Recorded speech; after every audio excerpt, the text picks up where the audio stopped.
will just start. Good morning, everyone, and a warm welcome, all of you, for the ILA session on the IP law. ILA is the largest organization of and for Indian lawyers. We have a presence in close to 100 cities and will soon be in all the 400 bigger cities of the country. We run several initiatives for educating, inspiring, mentoring, and networking for the law professionals. After this event, we shall send to you the details of what all we do, or you also can visit our website to get all the updates. Before we begin, let me just quickly introduce all of you to our speakers for the day. Germain Pereira is a partner at Solomon and Company, and it's the intellectual property practice. I just request everyone to stay on mute so we can have a smooth session. Madhura, you can mute everybody yourself. Yeah. Just do that quickly. Yeah, you can do that. Yeah.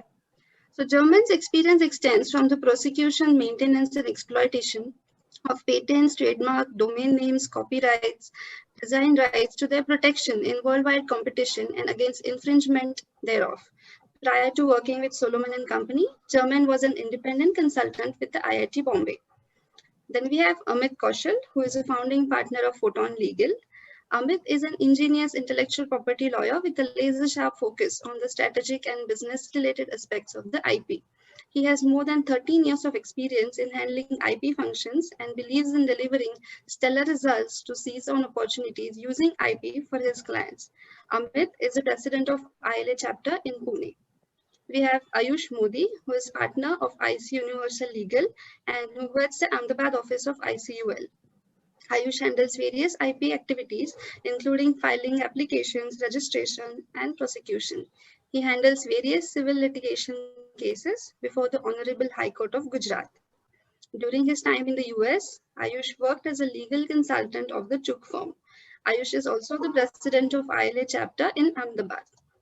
Then we have Dr. Shaleen Raizada, MD, Sun Shadow Consultants. Dr. Shaleen has an extensive experience of over 25 years in the IPR industry of India. She is a PhD in physics from New Delhi.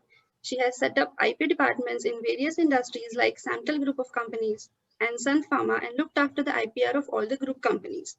Currently, she holds the position of IP consultant at India Smart Grid Forum and at Ashoka University.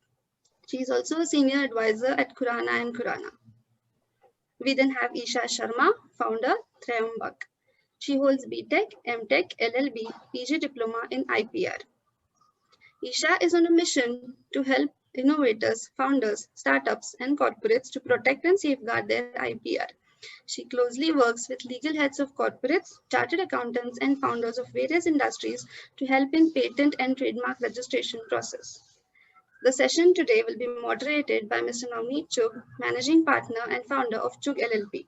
Mr. Chugh has an extensive experience in a wide variety of corporate tax, immigration, litigation, and mergers and acquisition matters. He is also the founder and president of Indian Lawyers Association.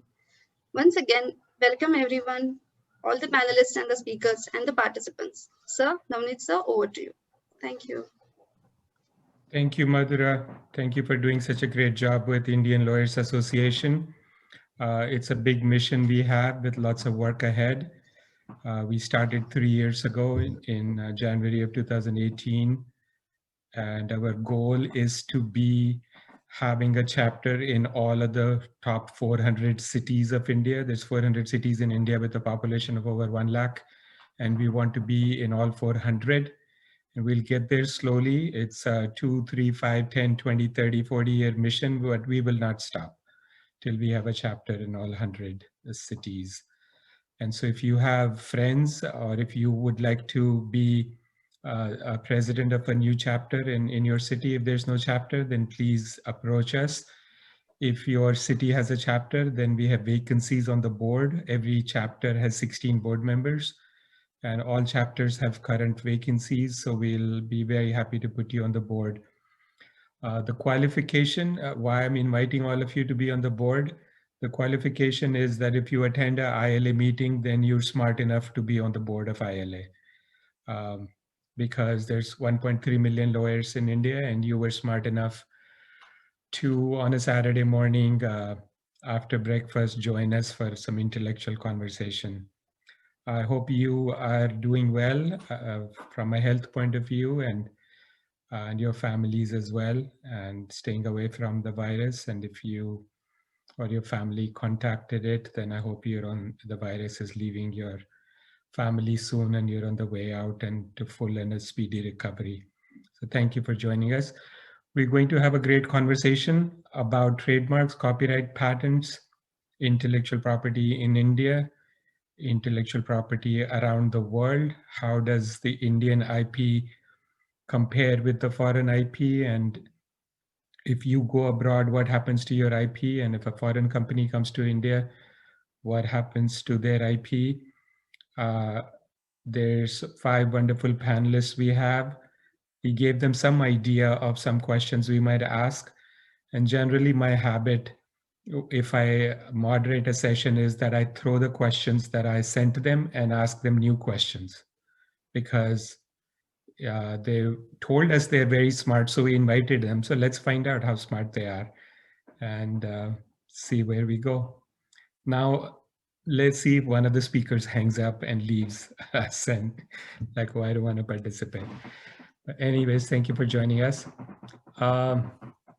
So, random question. Amit, what's intellectual property? As the word says, intellectual, it means your mind, the property created by your mind. Now your thoughts, your ideas can qualify to be intellectual property. For example, so there are 4 types of intellectual properties, 4 main types of intellectual properties. There are patents, trademarks, copyrights, and designs. There are others as well, which are not so important, I would say. So if you're doing an invention, it would qualify, it can be protected by the help of a patent, which is a type of IP. If you are doing a business and you have a trade name and you want to protect the mark of your trade, that is trademark, then you file a trademark. That is again second type of IP. Third is copyright for literary work. Literary work means, let's say an article, a music, a song, a video, anything that happens in Bollywood is copyrightable. Writing of books. And design is when you trying to protect the aesthetics of something. Let's say iWatch. So Apple ने iWatch का design file किया है. It's again a type of IP to protect the aesthetics of a particular product, not the use, just the aesthetics. So the property created by your mind is intellectual property, and there are 4 main types of it: patents, trademarks, copyrights, and designs. Okay, great job, Amit. You pass. Good summary of everything we're going to talk about. And I know every single person attending this webinar knows what Amit said, but I wanted to repeat, him to repeat so I could hear and we can all get in the frame of mind of IP. So Isha, I invented a product last year, and it's a little camera. And when the Indian politicians are running for the Prime Minister of India, I zoom my camera into the television set, and my design figures out the IQ of the person, figures out the honesty and integrity of the person and how efficient they are. And you put my camera on TV and there's 10 people running for Prime Minister of India. Within 1 minute, you will know who's going to be the best for India.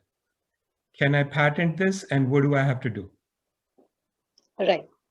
So as Amit said, that for filing a patent application, it is one form of IP, which is creation by application of your mind. So patent application have different criteria which you need to fulfill to be able to file an application. First thing is novelty. So as you rightly said, that this camera, and it is being you are able to do zoom function, and then you're able to do the parameter analysis to be able to receive some result, or to be able to derive some result. So this kind of thing, if in case it is not already made in the public domain prior to you filing the application, will qualify the novelty criteria. So novelty means anything which is naya. So prior to you, if it is being made anywhere across the globe, it is not naya anymore. So anything which is novel can be filed as a patent application. Second criteria would be an obviousness criteria. So a person whosoever is like working into the similar domain or having similar kind of work experience, anybody who can actually understand this kind of technology feels that you did nothing. You probably just combine certain references. You know how a camera functions. You know how a Zoom kind of a functionality functions. So you just combine all of those references and came up to this particular technology. So anything which is obvious in nature cannot be filed as a patent application, but then obviousness is again subjective in nature. What might seem obvious to you might not seem obvious to me. So considering that again, we would like to at least check the first criteria, novelty criteria, and obviousness. We can derive that whether it is like completely obvious or not. If we feel that there is a scope of it being non-obvious as well, then we can consider to the third point of novelty, which will be, third criteria of patentability, which will be the industrial application. So anything which can be made into the public domain, anything which is like commercially made into the public domain will qualify the industrial application. So as you rightly said, that camera can be made, right? So this criteria will also be fulfilled. And the fourth criteria is that it should not fall under non-patentable subject matter, which is under section 3 and 4. So anything which is related to this camera, if in case it is related to the software, then it will not be falling under the, as such, the person software will not be falling under patent application. So you might consider for filing a copyright application for that, because the functionality, if in case it includes such thing. Now for the parameter analysis, as you rightly said, again, we have to cross-check whether the integration of hardware is along with the software, then we can consider for filing a patent application. Again, the rest part of it will go for a copyright application. I hope I answered to your question. Wonderful. Thank you. Thank you so much. So Shaleen, a lot of startup people come up with ideas and then go seek investors. So my new camera, which I'm calling Choose the Right Prime Minister camera, how do I get some money for my idea? Navneet, glad to be on the panel. Great question.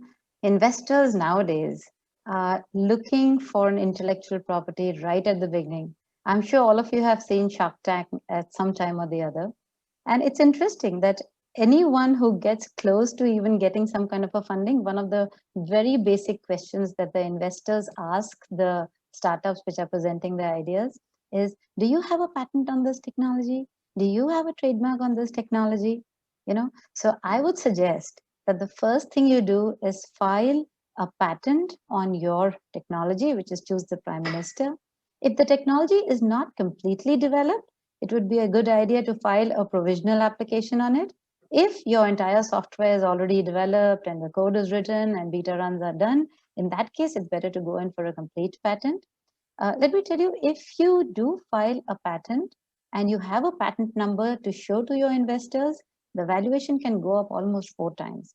You know, the other interesting part is it's always a better idea to have a portfolio of patents rather versus a single patent, because if your technology has got parts and minor parts and secondary parts and things which can be improved and improved further, then it may be a good idea that instead of having one patent, have 3-4 patents on the same technology, right?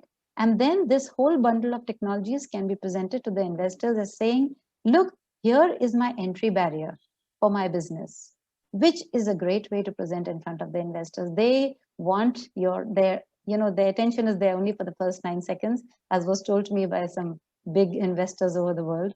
So the moment you tell them, I have a great entry barrier in the form of intellectual property, they will listen to you because they understand that you have an advantage over the others who are probably running with similar things, but don't have an intellectual property, because you'll be able to prevent others from making the same thing. You'll have an advantage in getting this funding and being able to ramp up.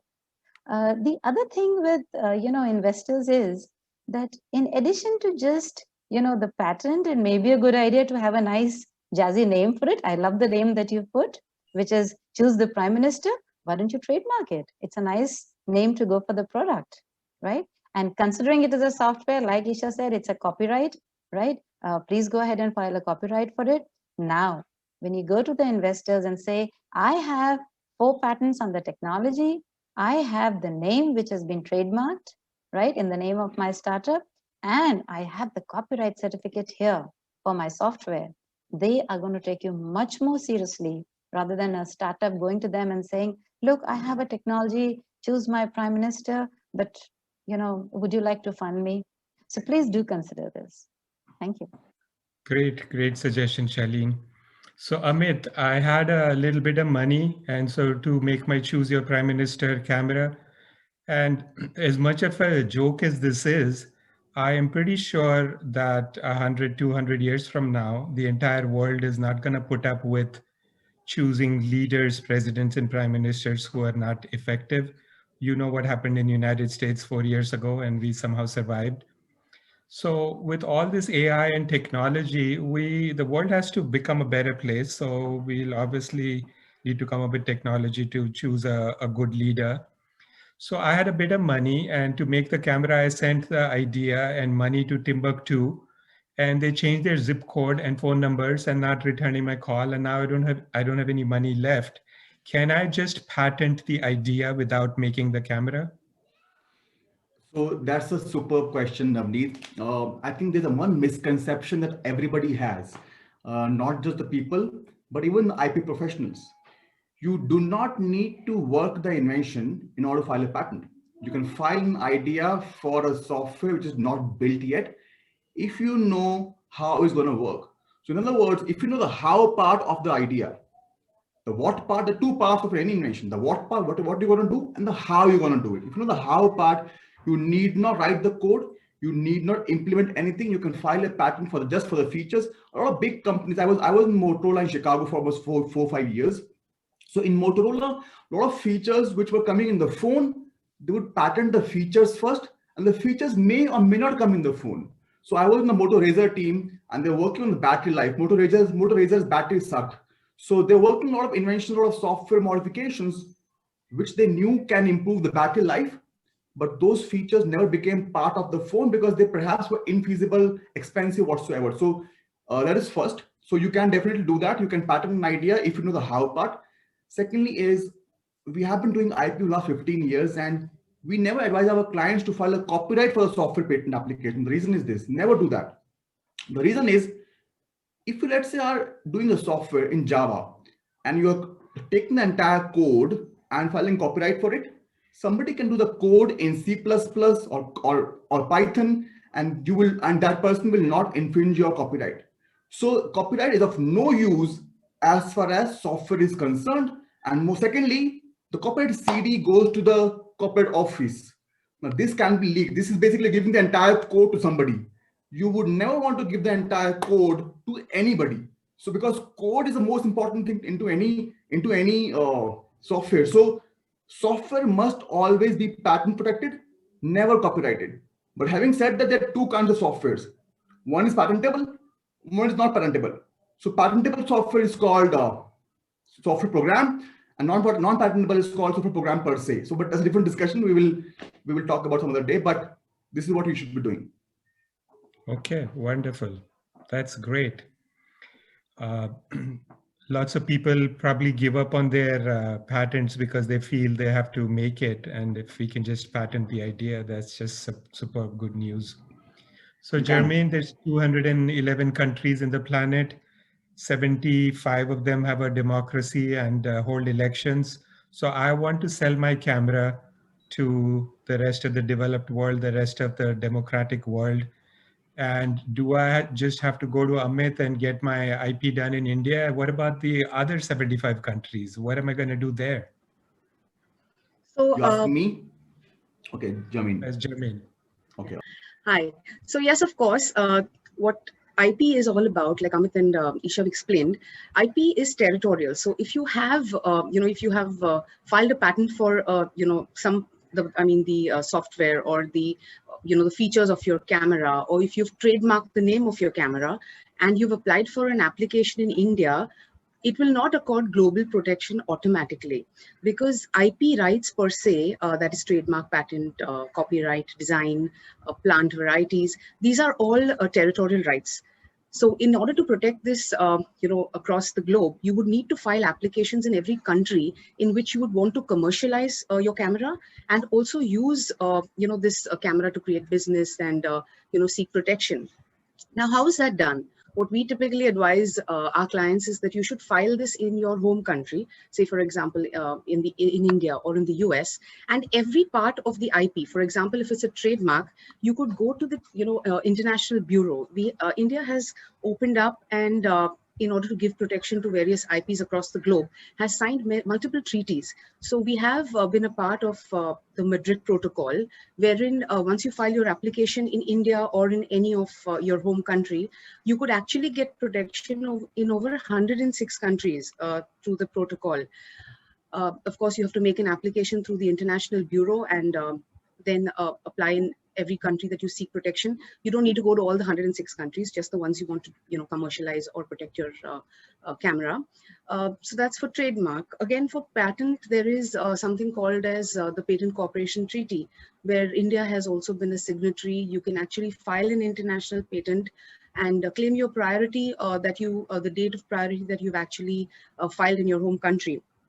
Again, for copyright, India has signed at about 5 treaties. So we are actually a party to the Berne Convention, the TRIPS Agreement, the Universal Copyright Convention.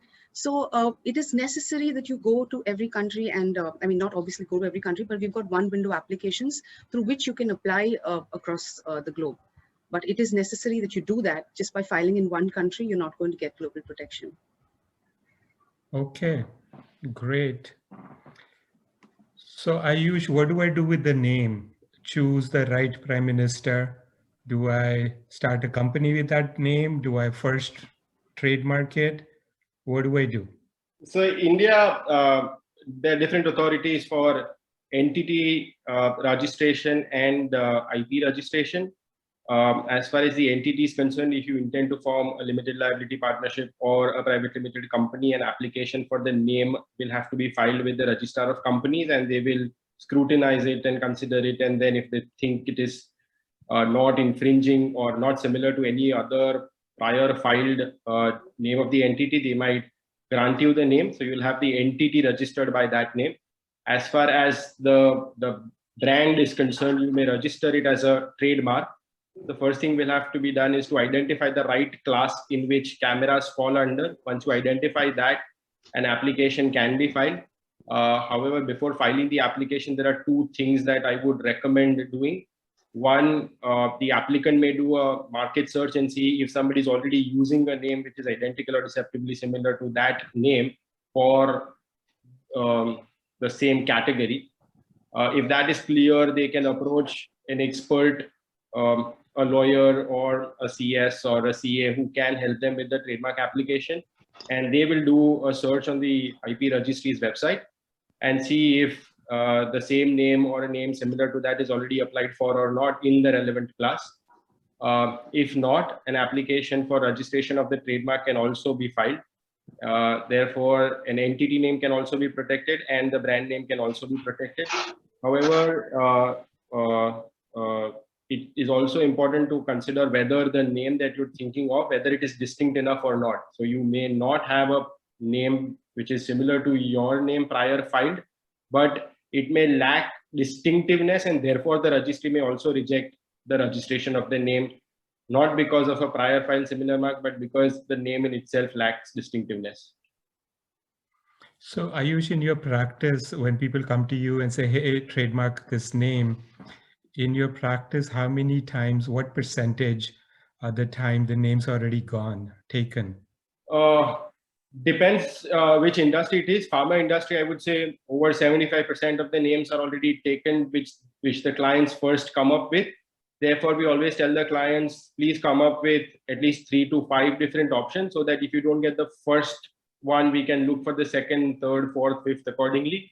But depending on the industry, I think pharma industry, because a lot of them use molecular formulations or as prefix or suffix. Therefore, that industry, I would say, has the most possibility of conflicting names. Other industries, lesser. But yes, a lot of clients who are getting into or starting a new business, they opt for a name which is easy to relate to the product. But as far as registering it is concerned, that is slightly problematic. From the marketing perspective, it is easier, but from the trademark perspective, it gets difficult. So identifying a distinct name or a unique name which has no connection with the product or service that you are dealing with is an ideal trademark, in my opinion. And when you check names, you only have to check names in India, right? You don't have to worry about names outside So India. the rights are territorial. So yes, if you're applying for the said mark in India, then yes, you do a search only with the Indian trademark registry. Okay. I tell clients that if your name does not have a UVWXYZ, then don't come to me because everything is taken. Isha, so we heard Amit at the beginning said that there's two kinds of patents, process and design. I have no idea what that means, and does that apply to my camera? So usually, according to different jurisdictions, patent applications are divided into two parts. One can be a product patent and another can be a process patent. In the, you can say the product patent, it can be divided into a utility application or a design application. Now coming back to the first point, product patent would be as such the tangible product that you have created, or the intangible as well. So now anything which you can say around anything like your mobile phones or your watches or your laptops or your chair or water bottles, whichever is made for the first time, of course, qualifying the all criteria of patentability can be considered as a product patent.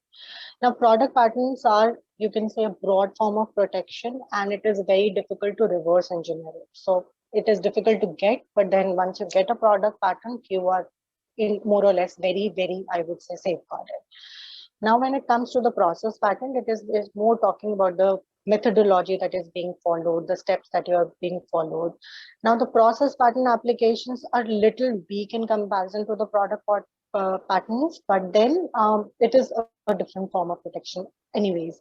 Now, the process, if in case somebody, like for example, you are following a process where the temperature is ranging from 30 degrees to 40 degrees Celsius. Somebody else coming up with a range which is probably a lesser or a higher range will get a process patent on a different manner, of course, arguing why it should be granted in comparison to this patent application. So process patents are a little easier to reverse engineer, but then there are a lot of categories. If I talk about Indian system, Indian Patent Act, where Section 3 and 4 defines the non-patentable subject matter, there are a lot of things which comes under process patents which cannot be filed as a patent application. So anything related to your treatment or surgical or related to horticulture, related to agriculture, anything which is process related will not be falling under the patentable subject matter.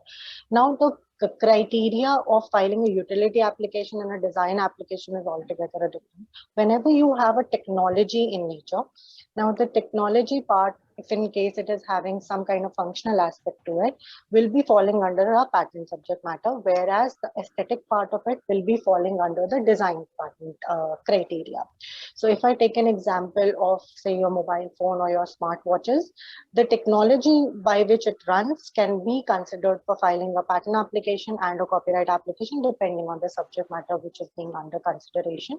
But the aesthetic appeal of the watch, if in case the placements of the buttons and everything else, will be falling under your design application. So coming back to the camera that we were discussing, so if in case the camera is aesthetically appealing, so the entire placement or the lens arrangement and everything, it is aesthetically appealing, it can be filed as a design application, and the integral part of the parameter analysis, the zoom functions and different features can be considered for filing a utility application, which will be basically a standard patent application.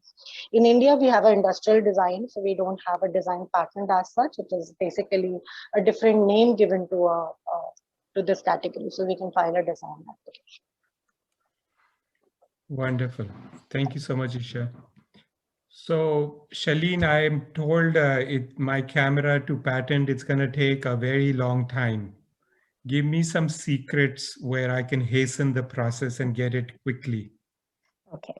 So, Navneet, I would suggest what you do with your camera is, first and foremost, have as many details as possible ready. Have the method, the process, the components, the interconnections, the the software steps, everything ready so that you can immediately file a complete patent. Not just a provisional patent, but the first thing would be to do a complete patent. And at the same time as following, filing the complete patent, what I can suggest is file for request for early publication, right? And along with that, put in a request for examination as well. So what will happen is that the day you file your complete patent, within a month, your patent itself will be published in the Journal of Patents, right? As well as the moment it is published and the moment, and nowadays Indian Patent Office, Copyright Office, Trademark Office is really doing well, to be very honest. In the last 25 years of this country, I've seen a huge change come in. It has become more efficient, it has become faster. So if you file in the request for examination at the same time as filing the patent, and your patent is published within a month, the chances are very high that within the next 6 months to 1 year itself, you will get your first examination report. And if your patent has been well written, well drafted, even if you get a first examination report and you respond to it as soon as possible, you are given 6 months time to respond to the FAR, but the thing is that you can do it as soon as possible. And then if there is a hearing or there isn't a hearing, the chances are if it's a well-drafted document, if it's a well-drafted response, then a hearing won't come up. Your patent can get granted in, as less as a year or year and a half, maximum 2 years, So the thing to do in these cases is where for taking the technology to the market, it's very important to have your IP in hand, right? We must do what is called the bundling of the activities. If you bundle some of these activities, you can make sure that the patent office will be able to give you a grant much faster.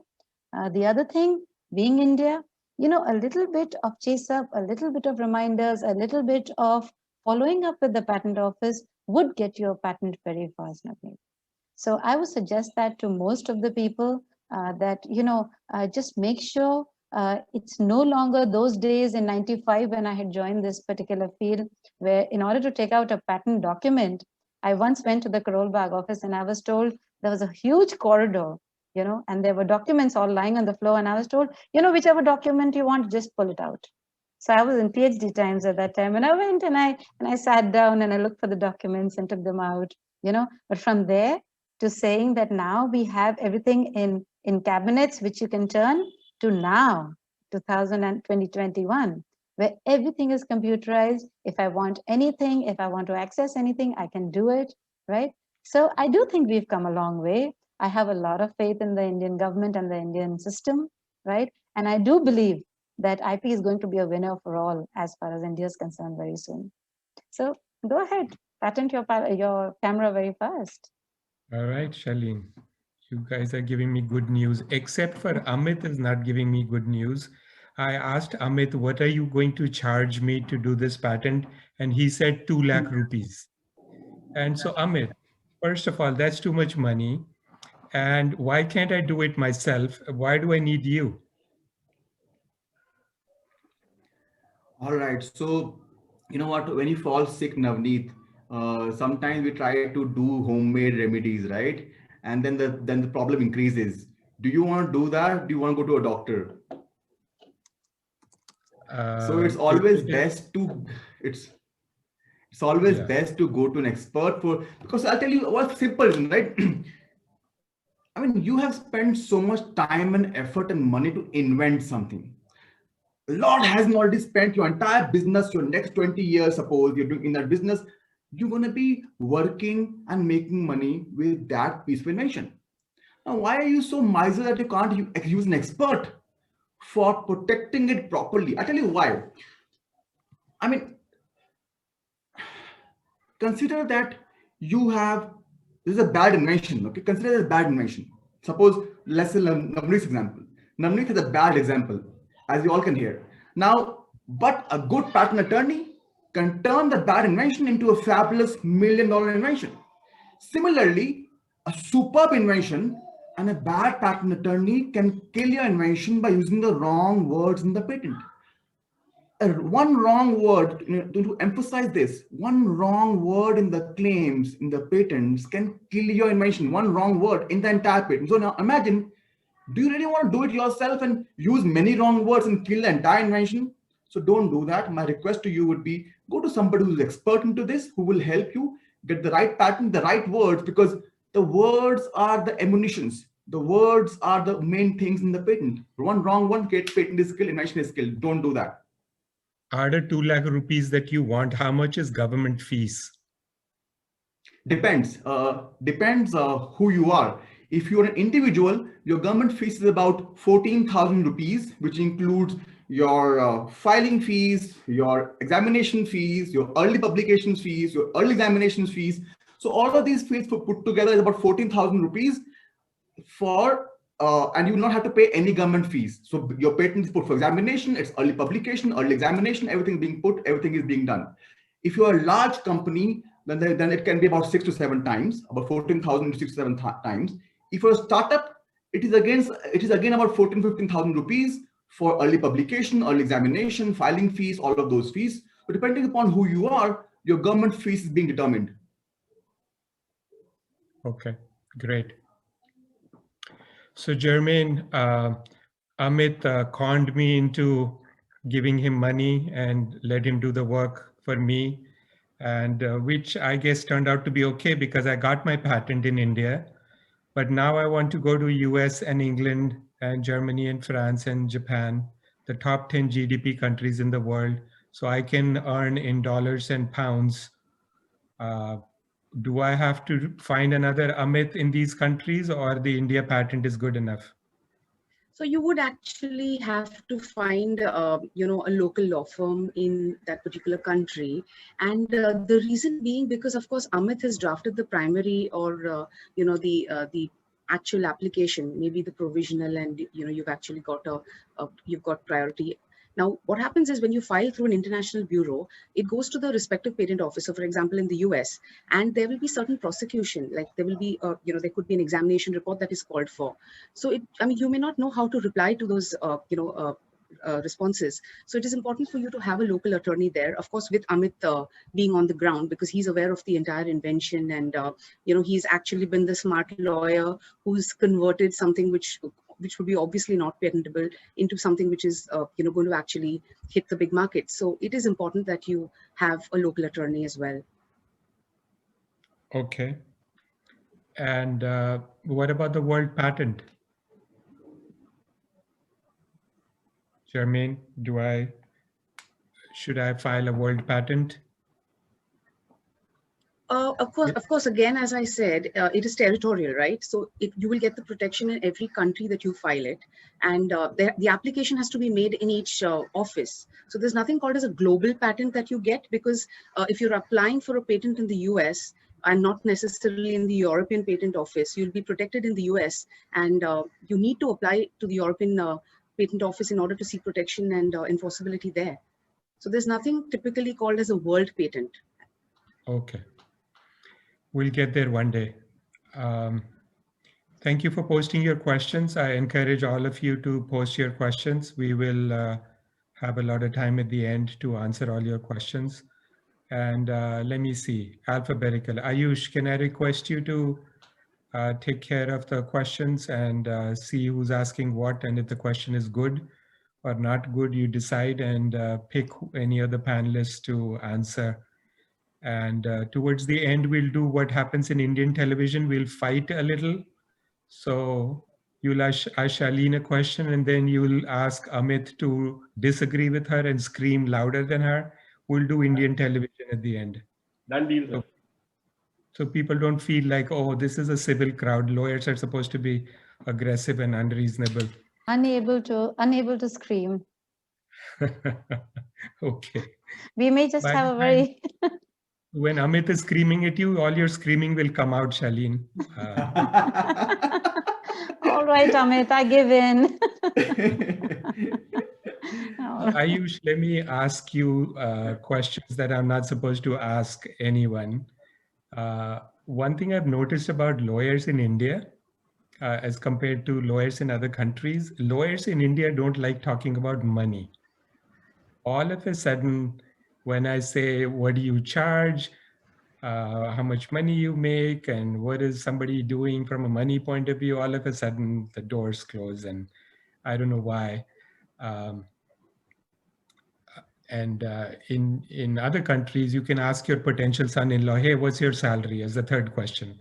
In India, that's the only question you want to ask, but then you'll ask the relative will ask a neighbor, the neighbor will ask the postman, but somehow we'll get the answer.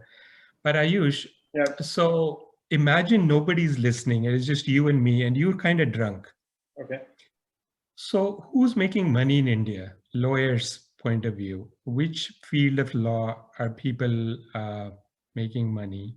I think every field of law, people are making money, but it's just a lesser percentage of people, or lesser percentage of lawyers making a lot of money in each field. Right. So I'm told 10,000 out of the 1.3 million lawyers are making so much money that they don't know what to do with it. The next 100,000 are doing okay, and the bottom 1.2 million are not doing okay, which is not a good sign for the country, because for India to progress, lawyers should be making more money than anyone else. We are, after all, taking care of the country and making sure it's running efficiently. So where do IP lawyers stand, Ayush? Since you were an IP lawyer, are you in the top 1% of money makers in Ahmedabad? Not really, sir. I think it's the litigating lawyers, senior lawyers who are in litigation. I think they are making most money. I would say land prices are going up, and here in Gujarat over the last 3, 4, 5, 7 years. So lawyers doing conveyance work, they're making good money. As far as patent is concerned, I think there are a very minuscule percent of lawyers who are specializing into patent. I think those who are, they are actually making money, but IP lawyers who are doing just run-of-the-mill work, filing basic trademark applications, filing basic copyright applications, I don't think they're making a lot of money.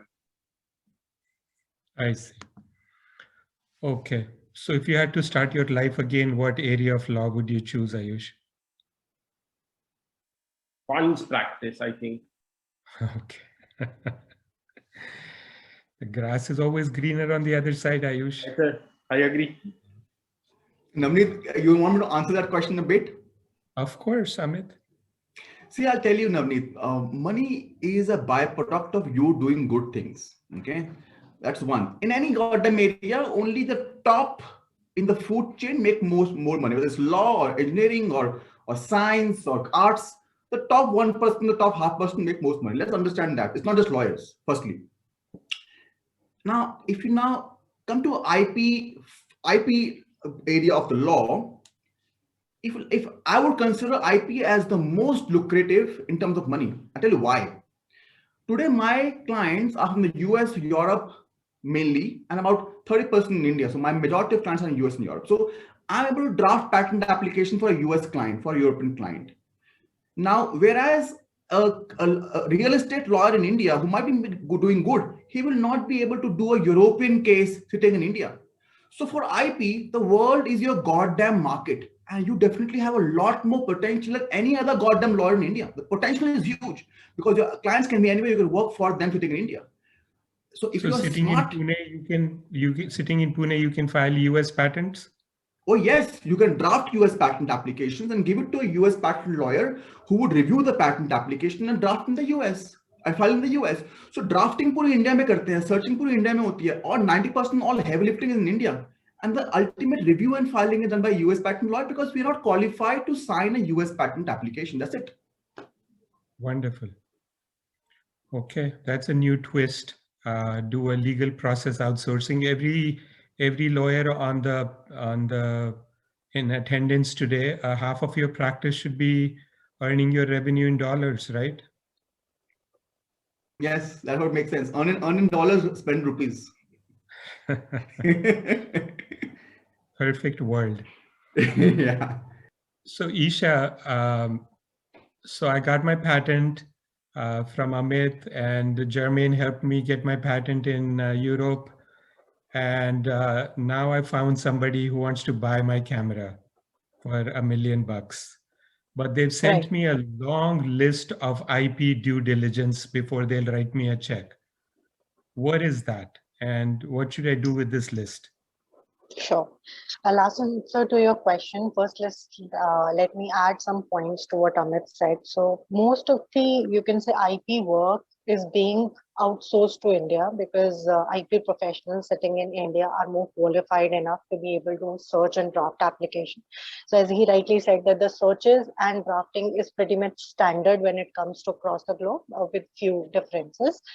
In addition to it, what you can do is, so the entire outsourcing that is being done from different countries sitting in India itself, you can get a local tie-ups with boutique law firms or individual lawyers across the globe, and actually do the kind of international patent applications or trademark applications in which both the parties are actually mutually benefited. So what we do for our clients is that whenever a client wants to file an international application, we have the local tie-ups with those law firms and individual practitioners. So they help us to get the registrations done across the globe. And whenever they want to enter into India or any particular country where they are not able to fetch any kind of local tie-ups, we get that done. Coming back to your question, so first of all, I have another question. Sorry to interrupt. This is far more interesting than actual patent work questions. So Isha, generally speaking, you think if a lawyer in Europe or America is charging their client abroad, let's say X, are they able to part away with half of it and give it to a lawyer in India to do the work? yes, or they want actually yes. X is X. See, half of the X is also good for an Indian person. I would say that it depends on the, you can say, whosoever wants to work in which kind of fee structure. But even in the half of the amount, it is good enough. Awesome, wonderful. The going rate in most foreign countries is somewhere between $15,000 to $20,000, and if they're willing to give half of it to a lawyer in India, then forget Indian clients, right? Just do foreign work. Okay, so what do I do with this due diligence list? Right. So due diligence is basically cross-checking that what is the potential of your IP. So due diligence will require what is the current status of your IP. So if you have a portfolio created for your entire IP, which will include different forms, patent applications, trademarks, copyright. So depending on whatever is involved in that particular transaction, you have to qualify that what is the possibility of that IP being registered and what is the potential of that IP into that particular market. So due diligence will be like, if in case I file a trademark application or a patent application, what is the current status? Is it being only in the filing stage or publication stage? Is it being objected by the concerned examiner? What are the objections? What are the chances of it getting it granted? So all that due diligence needs to be made before even somebody like to invest into your startup, or if you want to go for any kind of merger and acquisition. So all those checklists needs to be protected. In addition to that, IP valuation is also calculated in a similar manner. So you have those points which are considered, like if you're drafting a patent application, what is the claim that you have written? Whether the claim is like properly written, whether it is protecting the point of novelty, how broad it is, what are the number of citations, like your backward and forward citations, which basically means it's a technical language that before your invention, what were the similar applications that were present before you, or what is the futuristic approach towards that technology. All that analysis needs to be done to derive that, okay, fine, what will be the potential of that particular product.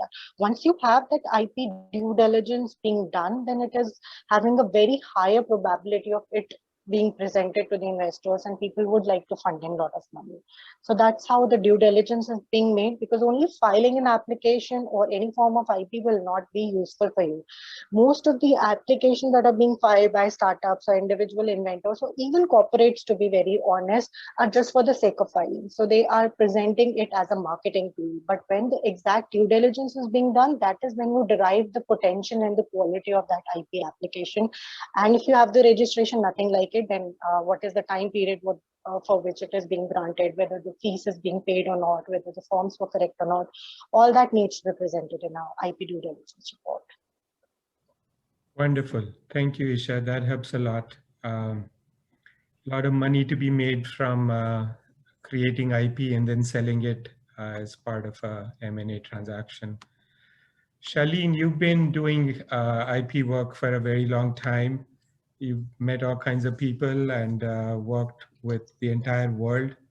Tell me about an interesting IP matter you worked on.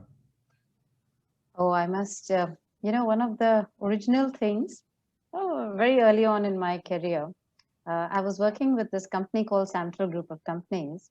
And I used to, I'm one of those people who's a PhD in physics, and I've always worked on the pre-lawyer work actually, which is really the extraction of the patents. You sit with the lawyers, with the scientists, and with the people on the working on in the factories, etc.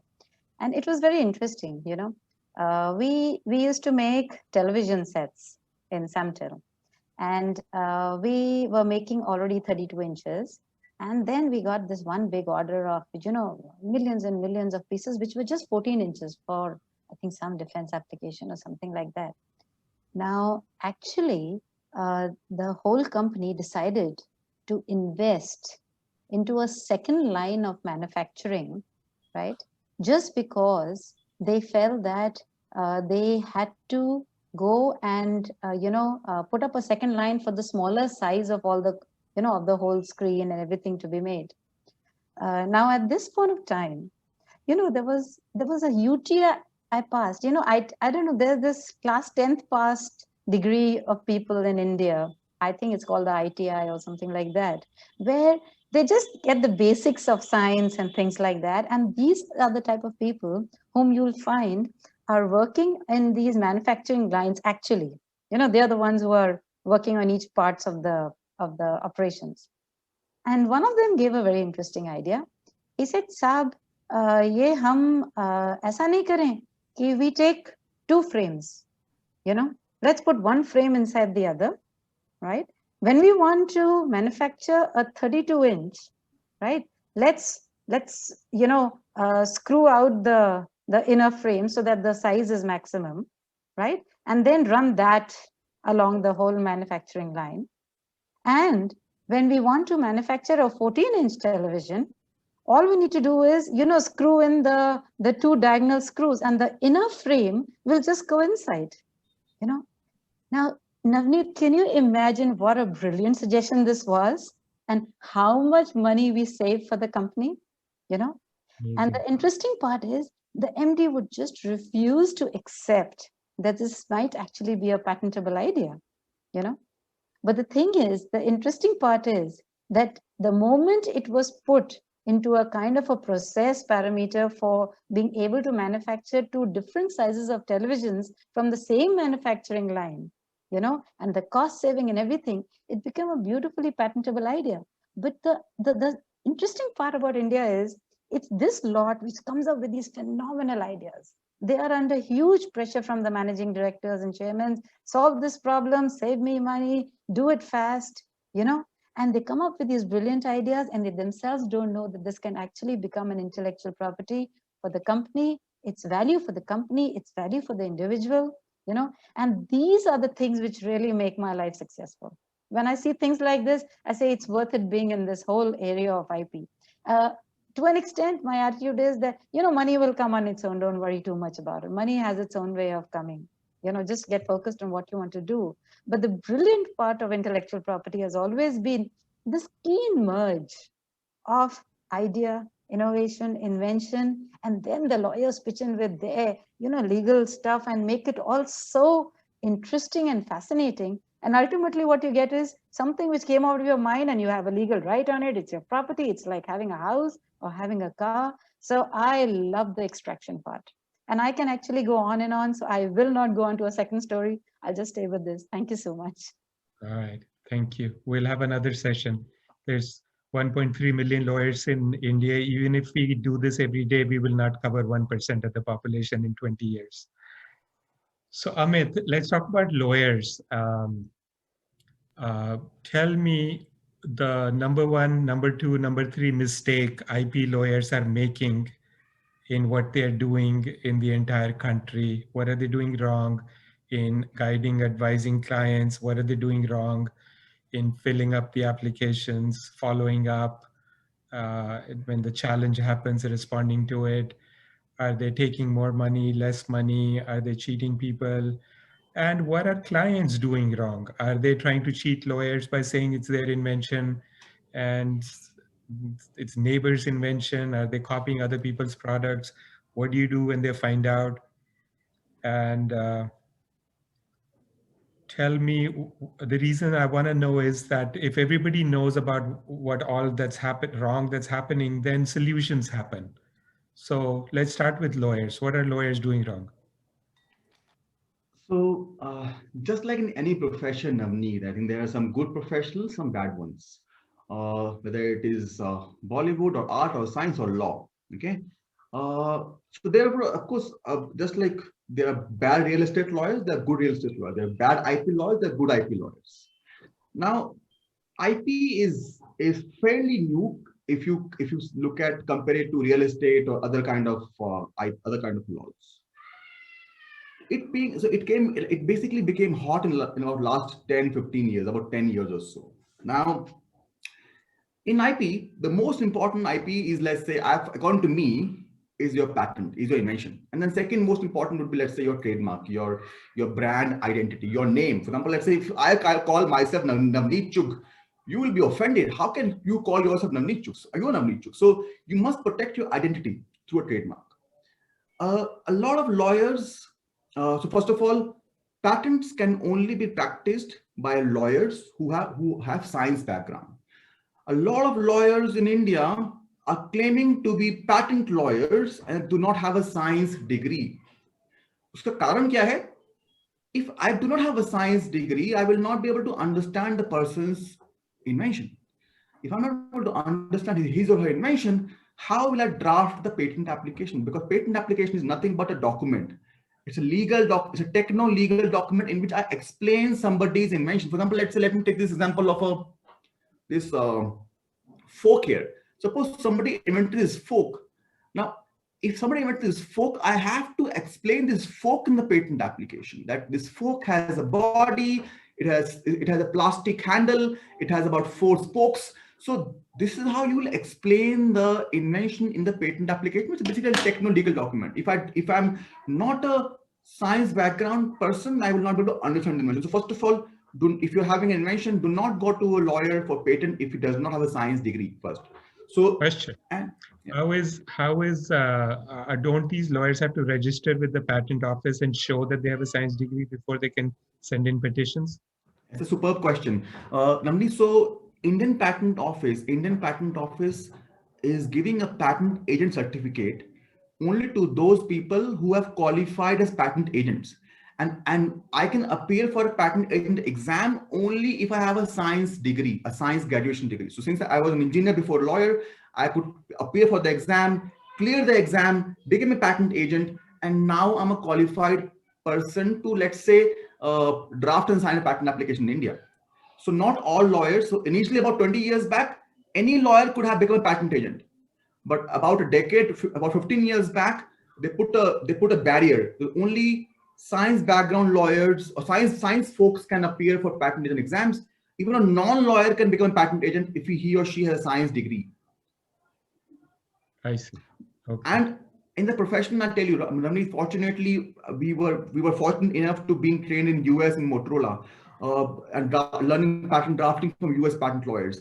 In my career of last 15 years, in my own team members who had about 6, 7, 8 years of IP experience were guiding clients wrong, were drafting bad patent applications. So it pains sometimes within the abe kya bol raha hai, aisa mat bol.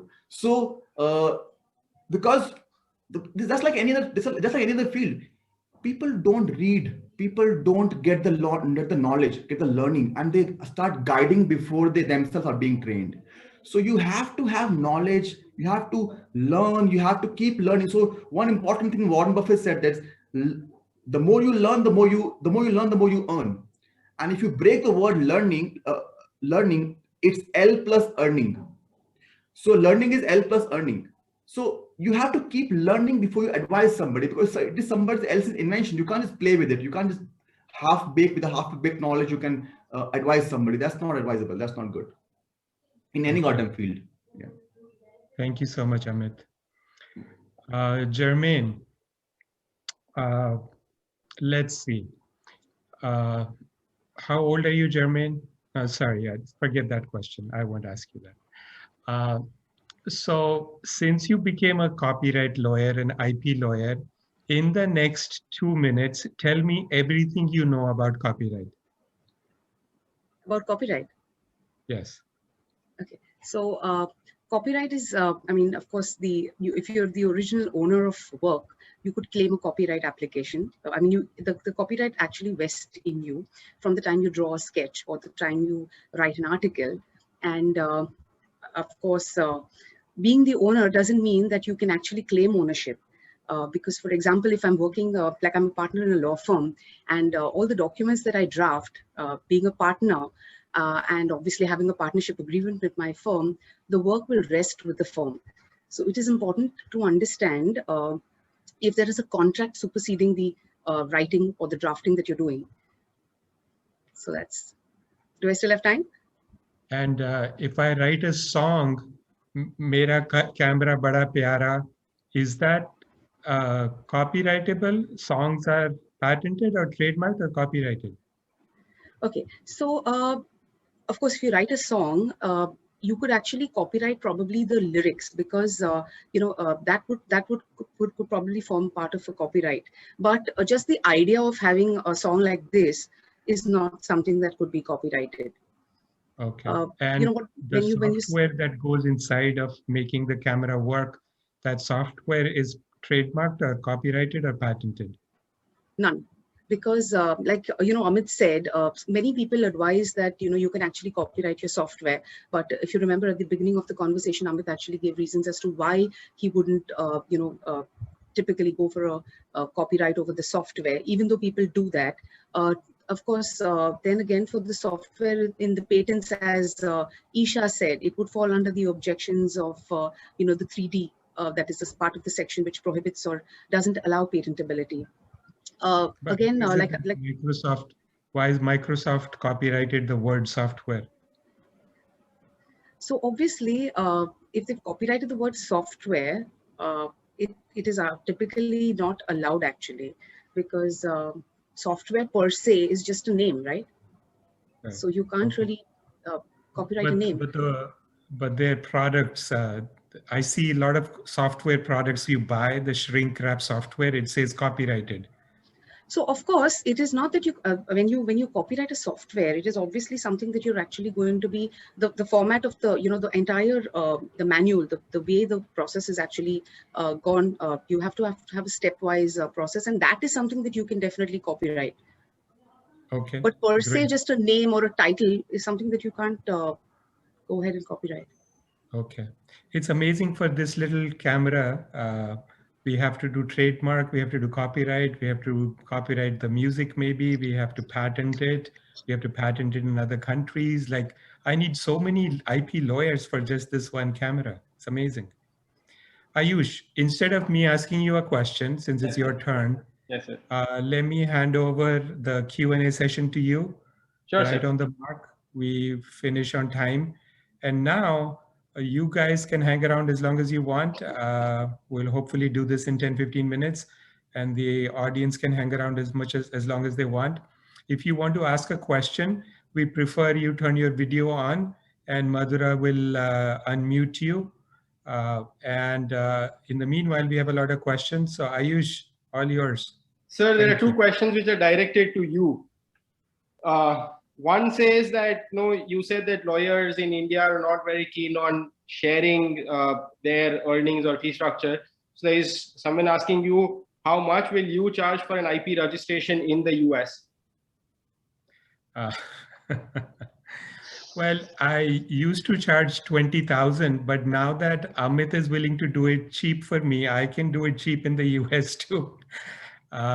But jokes apart, the going rate is about $15,000 in the application. Yes. All right, sir. And so one more for you. Someone's asking, why don't you at Chugh LLP have an office in Dubai? A good question. For some reason, Dubai doesn't like doing business with the United States. Dubai is very Asia-centric. And then I did go to Dubai 10 years ago with the thought of opening an office. And then I found out that you can't own the office. You have to find a Dubai person, and the office is in that Dubai person's name. And then you have to hang the photograph of this Dubai person in your office. And then on the 15th of every month, this person will show up, and you have to give 10-20% of your earnings to that person. So I'm like, ऐसे ही करना तो फिर India ही चले जाते हैं. Thanks. Dr. Shaleen, there's someone asking, what are the career prospects in IPR for fresh lawyers without experience in IP firms during their course of studying?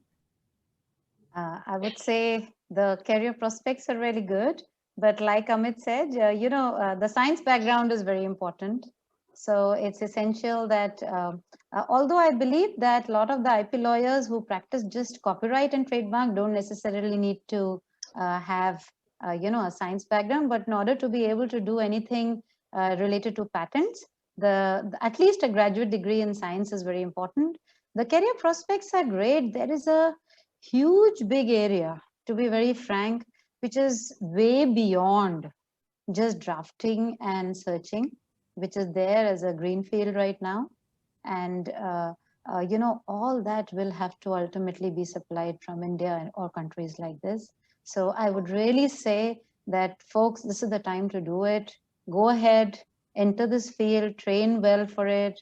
Like repeating what most of you said, learn and earn. I love that what he said about, earning being a part of the learning, right? But just go ahead and do it. I do think there is a lot. There's a huge, huge amount of stuff. I mean, even just things like being able to offer support from India for things like standards and all, it's all IP related. It's just this, a lot of that very advanced outsourcing stuff hasn't yet come into India because the people are not there, the training is not there.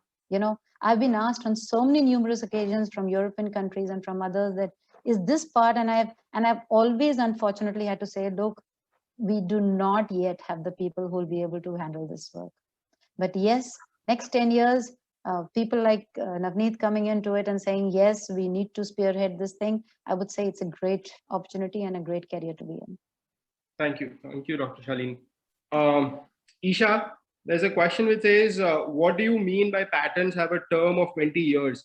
Does it mean after 20 years, others can make the product or use or sell the said product? Or is there a way for me to take another patent for the same product? No. So patent applications are granted on this condition that post 20 years from your priority date, it will go into the public domain. So once it goes to public domain, you no longer have an IP right, and you cannot file for a same patent application again. Although if you have any modifications to it, which makes it altogether a novel invention, you can consider for filing a patent application, but evergreening of patent applications is not allowed. So post 20 years, it goes to public domain and anybody can use it. Thank you. Jermaine, there's a question which says, what is the best way for a trademark to be protected, which is descriptive in nature? How do I win in spite of the fact I don't have any case law in my favor? So basically, I think asking what happens if the trademark is descriptive, can they still get protection for it? So if your trademark is descriptive of the actual application, the actual product, you would trademark that particular product. Like for example, I mean, just something offhand that comes to my mind is someone had come and said there was this interesting case where someone wanted to trademark the word "you've got mail." Now, obviously, "you've got mail" means there's the user's getting a new email that is coming into his mailbox. So it's actually a common word informing the user of the fact that he's received email, and therefore he was not able to distinguish the goods, and it was very descriptive of what he was doing. So he actually didn't get the trademark granted. So descriptive words are again not trademarkable. Jermaine, will it help if there is a distinct logo that they've developed along with the name? Will that be of help in getting around an objection for a descriptive mark, if it's not just a word mark, but a logo on a tagline and a whole mark applied as a device?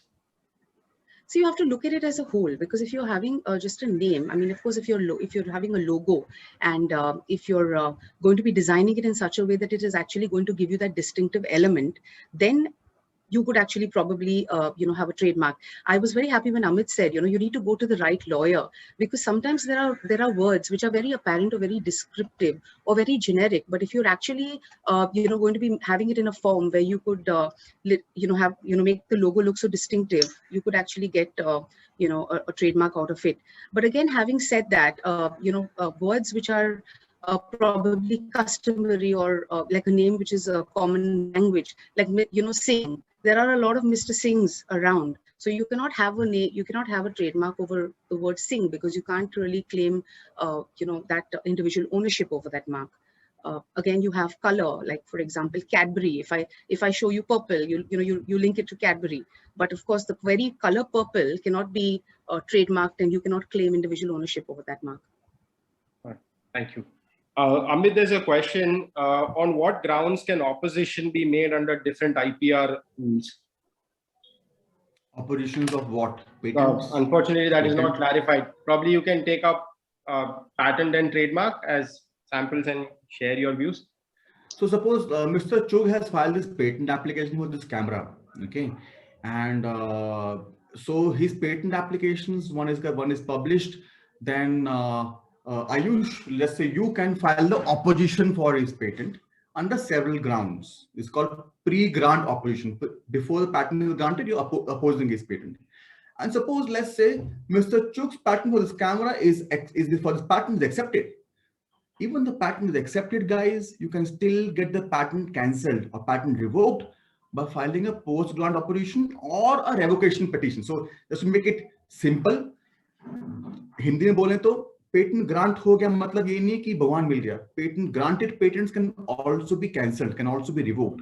But if you have a good lawyer, he will help you how to cancel somebody's patent, how to get somebody else's patent revoked.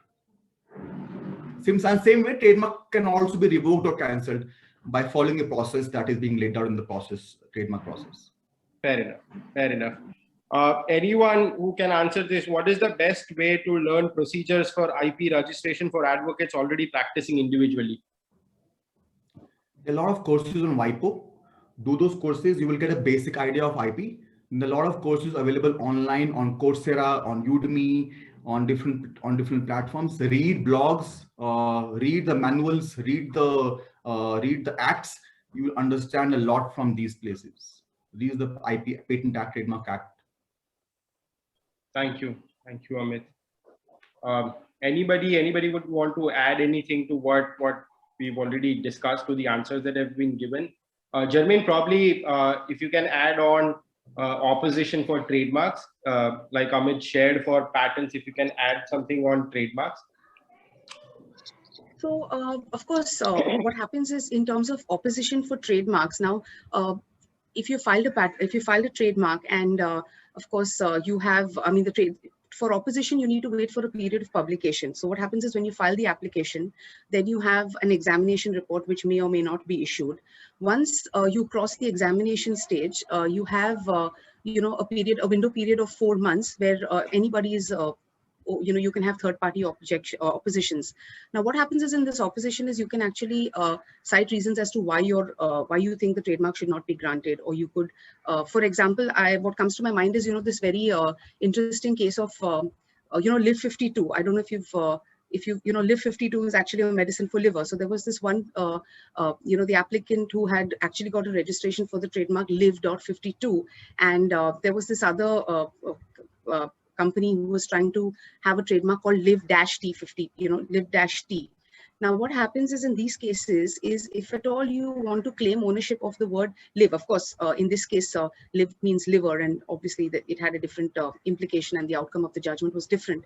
But you do have the right to oppose within the 4 months period. And once the period of opposition is, of course, it has ended, then there will be a trademark grant. Now, assuming that the trademark has been granted on obviously the various grounds of prosecution, in the event you feel that this trademark is not worthy of being granted, you do have what you call as a rectification application. If you feel that the grounds on which the application has been granted is, for whatever reasons not supposed to be granted. So you file a rectification application and you can actually oppose the grant of the trademark as well. So one is the opposition stage, which you could do while the trademark is being prosecuted. And one is post grant, where you actually file a rectification application, of course, on very strong grounds. Thanks, Jermaine. Madhura, if you can see if there is somebody who directly wants to ask a question to one of the panel members and one of us can answer that. Yes, sure. So if anyone wants to unmute themselves, they can do so. They can just unmute and ask the question. Hello. Hello, Mr. Arora. Hi. If I have a query related to trademark, if Jermaine ma'am or Akshay sir could assist. Yes, please go ahead. I've seen a lot of queries coming from Chinese clients, like what type of mark is a better protection, a word mark, a device mark, or a black and white colored device mark wherein the word is simply written in it. So, Jermaine, I'll just start and then probably you can add whatever additionally you want to. I would surely say a device mark is more distinct than just a word mark. So if the question is only between a word and a device mark, I would say a device mark. For example, I want to get a trademark of the word photon. So should I go for a word mark photon trademark registration, which could provide me a better protection, or I should write photon with a black font on a white background and go for a device mark? Okay, so I'm sure Amit would have an issue with photon if you want to apply. No, I'm just taking it as an example. Fair enough. Let me answer. So guys, trademark is extremely wonderful thing. So there are trademark ke andar there are 45 categories or 45 classes, 45 business categories.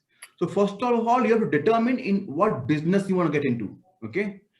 So I have trademarked the term photon legal in about 4 to 5 categories. One of the category is legal services, that I'm going to provide legal services with the name Photon Legal. So we'll come to wordmark and logo later. Okay, let's talk about categories first. Then we've also trademarked the word Photon Legal in class 9, class 42, class 41, class 44. Now what are these? Class 9 is for software apps. Okay, so if I have a trademark called Photon Legal in class 9, nobody else will be able to launch an app on App Store or Play Store by an app called Photon Legal, because we have the trademark in class 9 for Photon Legal. So the apps are protected. 42. Class 42 is for web-based software. So nobody can have a website called Photon Legal or a web-based software called Photon Legal, because we have protected Photon Legal in class 42. 44, legal services. 41, services. A lot of classes we have filed these trademarks. So one trademark is filed in multiple classes, and each class has a cost, has a government cost and professional cost, firstly. Now let's talk about word mark. So let's say somebody wants to start a restaurant called Photon Legal. I will not be able to stop them because my trademark is not registered in the food and beverage category. Hence, if somebody wants to start a restaurant called Photon Legal, I will not be able to stop them. So I will be only able to stop people who are trying to do business in my domain. This is rule number 1. Rule number 2, let's talk about word mark and logo mark. Now this classic example of Sardar Baksh. Aapne naam suna hoga Starbucks and Sardar Baksh. So Sardar Baksh ka banda, he started a cafe in Delhi, multiple cafes that look like Starbucks, and he's calling it Sardar Baksh. Now, if you look at the logo also, his logo was exactly same as Starbucks. Now it's a tongue twister, Starbucks and Sardar Baksh, but I'm trying to be as clear as possible. So Sardar Baksh bhai ji ne Delhi mein cafe khol liye Sardar Baksh ke naam se. He was copying the logo of Starbucks. Since the logo was being protected by Starbucks stopped this guy from having the similar logo, green color logo that Starbucks uses. Now let's come to word mark. Word mark is again very important. It's not just the logo, that look and feel of the logo, because the green color logo. Starbucks is also as important as the logo and not less important. So we have filed the logo for Photon Legal, the word mark for Photon Legal, all of these 4 or 5 classes. So we actually filed about 9 to 10 trademarks in these 4 classes. So file both word mark and logo. And all to be distinguished, guys, find a word, find a non-dictionary word. For example, let's say legal fire is leg fire. If you're filing a word for leg fire are non-dictionary words. Non-dictionary words have better acceptance than dictionary words as far as trademark is concerned. Or it's a Photon Legal. Both Photon and legal are dictionary words, but we combine 2 words, Photon and legal, and we file trademark for Photon Legal. So have 2 words, single dictionary words, you will not get trademark for them. Have 2 words or combine 2 words, fuse 2 words. Thanks, Amit. Amit, I have a big client in Chennai called Photon Infotech.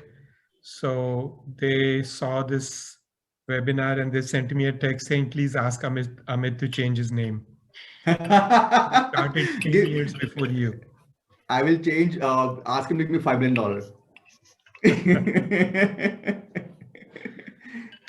One last question, Jermaine.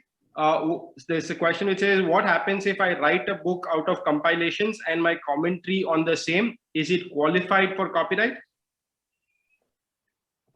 Now see, again, to qualify for copyright, it is important that the content is not really, you'll have to look at the content actually, okay?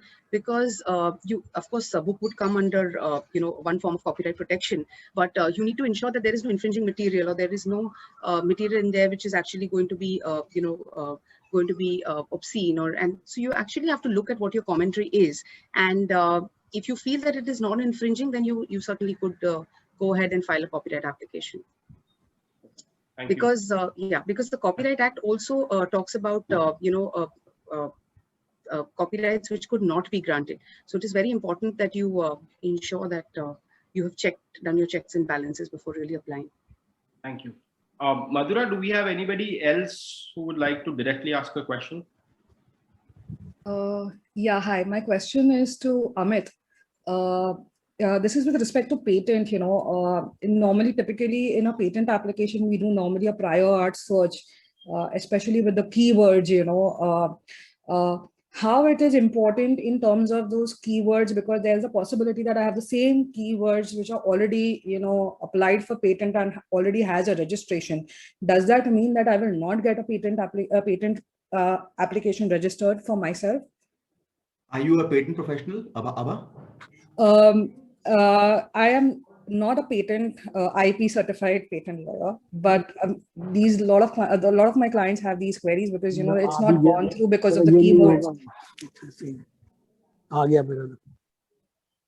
Yeah. So patent search is an extremely fantastic thing. Okay. One important thing is, guys, this: you must know that if you invent something, your idea must be new worldwide, not just in India.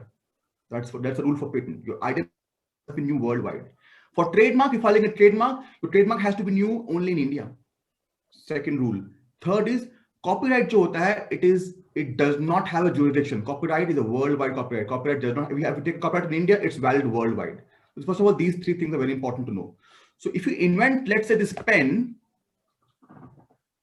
if you're filing a patent for this pen has to be new worldwide. Now, if you're doing a patentability search, Abha, and trying to find some keywords, the plastic pen, having a body, having a refill, having a cap, trying different keywords in the patent search.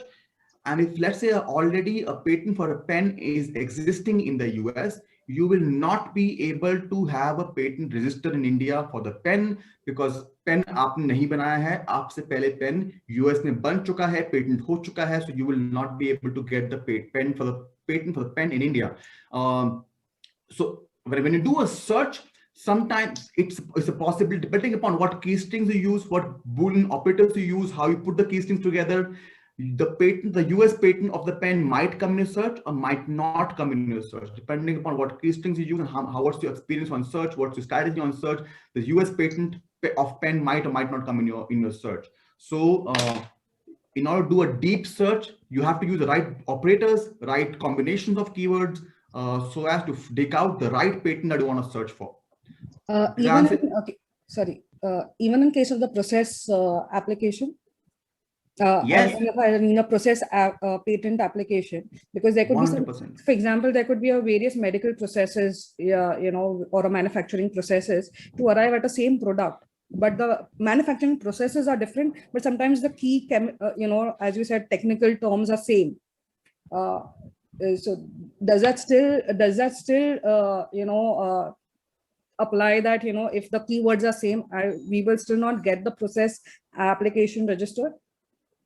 So to answer your question, if suppose there are 3 ways of doing the process and the end result is same, these 3 ways can be patented individually. So it does not really matter. So let's say if there are 4 ways of doing something, all 4 ways can be patented.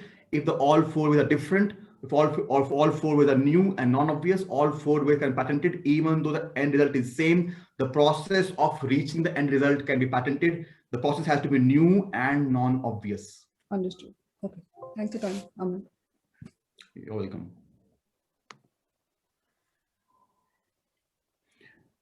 Good discussion. You good? All right. I guess we're done. And thank you, everyone. Thank you, all the attendees. Please make noise. The biggest noise all of us need to make in India is that lawyers need to make more money. We will make more money if the government reduces all this bureaucracy and clears the backlog so we can actually deliver good results to our clients.